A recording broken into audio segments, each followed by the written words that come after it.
તો હું આજે વાત કરવા જઈ રહ્યો છું આત્મહત્યા વિશે. તે નથી વિચારતા અત્યારે એના વિશે વાત કરવા જઈ રહ્યો છું. જો તમારા જીવનમાં કોઈ એવું દુઃખ હોય કે તમને લાગે છે કે બધું સમાપ્ત થઈ ગયું છે, તો કૃપા કરીને એક ક્ષણ માટે રોકાઈ જાઓ. તમારા માતા પિતા વિશે વિચારો. તમે નથી વિચારતા, બરોબર? અને આપણે અવરું પગલું ભરી લઈએ છીએ. જે માતાના 9 મહિના સુધી તમને પોતાના ગર્ભમાં રાખ્યા છે, તે પિતાએ પોતાના સપનાનો ભૂલી તમારા સપનાઓ પૂરા કરવા માટે રાત દિવસ મહેનત કરી, શું એ તમારો વિનાશ જીવી શકશે?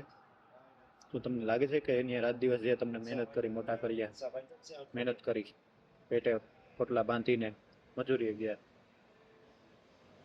એક ક્ષણ નિર્ણય કદાચ તમારા દુઃખ પૂરા થઈ જશે, પરંતુ તમારા પરિવાર આખી જિંદગી માટે એક ન ભરાય એવો કા રહી જશે. તમારા રૂપની ખાલી ખુરશી, તમારા અવાજ, તમારું હૃદય, આ બધું તેમને આંખોમાં દરરોજ આંસુ લાવશે.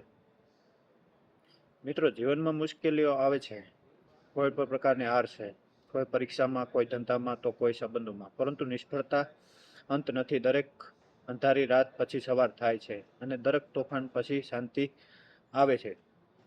તો એ વિચારવા જેવું છે કે બધું થઈ શકશે, પણ આત્મહત્યા જ એક એનો નિરાકરણ નથી.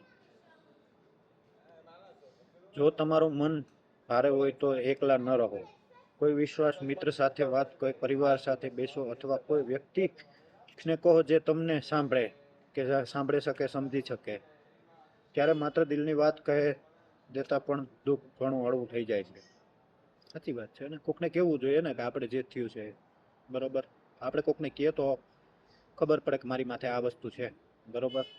બાકી એને મૂવ ઓન કરવાથી કંઈ મળવાનું નથી. આપણો દેહ ત્યાગ કરવાથી કંઈ થવાનું નથી. તમે પણ કોઈ દીકરાઓ છો, કોઈ દીકરી છો, કોઈના ભાઈ છો, કોઈની પત્ની છો, બરોબર, કોઈનો ઘરવાળો છો, કોઈ મિત્ર છો. તમારું જીવન માત્ર તમારું નથી, ઘણા લોકોના પ્રેમ અને આશાઓ સાથે જોડાયેલ છે. એટલે આ વસ્તુ ઘણી ખરી છે, બરોબર. 2 દિવસ પહેલા જ અમારો એક મિત્ર નાની ઉંમરમાં, એટલે કે 21 વર્ષની ઉંમરમાં, તેની આત્માનો દેહ ત્યાગ કરી દીધો, બરોબર. ખૂબ દુઃખ થયું. ત્યારે એ શબ્દ નહીં વાપરીએ આપણે કે જે ભગવાને કર્યું એ ખરું કર્યું. થોડીક આપણી ભૂલ છે, આપણે જે રસ્તો લીધો. એટલે એ વસ્તુ હું મારા ભાઈબંધને કે મિત્રને એ દોષ નથી દેતો, કેમ કે એ તો આ દુનિયામાં રહ્યો નથી અત્યારે. પણ એ જે થવાનું હતું એ તો આપણે એમ ન કહી શકીએ કે થઈ ગયું, બરોબર. તો એક મારા બધા મિત્રોને ખાસ વિનંતી છે કે જે મારો મિત્ર કરી ગયો, ઘણા લોકો મારા મિત્રો, મારા સગા સંબંધીમાં એ લોકો કરી ગયા છે આ વસ્તુ, એને વિચારવા જેવું છે કે આપણે શું એનું નિરાકરણ આવે, શું કરવાથી શું થાય. બાકી તમે આત્મદેહને ત્યાગ કરવાથી તમારું કંઈ સુધરવાનું નથી. પછી આખી જિંદગી પાછળનાઓને, તમારા મા બાપ, પરિવાર, કોઈને પણ કે એ સહન કરવાનું, જ્યાં સુધી કોઈ પણ સારો પ્રસંગ આવે, કોઈ પણ પ્રસંગ આવે ત્યારે તમારી હાજરી ન હોય, એટલે તમારી યાદ આવે એટલે પછી આખું ભીની થવાની છે. બસ મારે એટલું જ કેવું છે કે મિત્રો વિચારો, આગળ પાછળ કરનારનું બધાનું જુઓ કે શું આપણું છે, કોણ આપણી પાછળ વાટ જોવે છે, શું છે. પરિવારનું વિચારો, એટલીસ્ટ બીજાનું વિચારો, મા બાપનું વિચારો કે જેની આપણે એવડા કર્યા છે, અને આપણે એની સામે આપણે દેહનો ત્યાગ કરી નાની નાની ઉંમરમાં, નાની નાની બાબત. તો એ વિચારવા જેવું છે. એટલે આજ આત્મહત્યા વિશે મારે વિડીયો ન મૂકવું જોઈએ. મારો મિત્ર તો ભાગી ગયો, બરોબર. હું એને તો કંઈ આપણાથી થાય નહીં, બરોબર. આપણે એ ના, અને ગીતામાં લખેલું પણ છે કે આવવું એ નિશ્ચિત છે અને જવું એ નિશ્ચિત છે. તો મારો એક જ છે કે ભાઈ, આત્મહત્યા રસ્તો નથી. તો બધાને વિચારવું જોઈએ આના વિશે.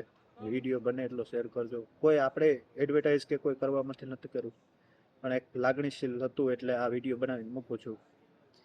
મારા મિત્રને પરમાત્મા શાંતિ આપે. જે કરી ગયો છે કરી ગયો, એમાં કોઈનું હાલવાનું નથી. તો બધા વિચારવું જોઈએ. એમ કરીને ખાસ કરીને નાની અત્યારની જનરેશન છે એને ખાસ કરીને નાની નાની વાતમાં થાય છે, તો ખૂબ દુઃખ થાય છે. તો મિત્રો વિચારજો અને ધ્યાન રાખજો બધાનું.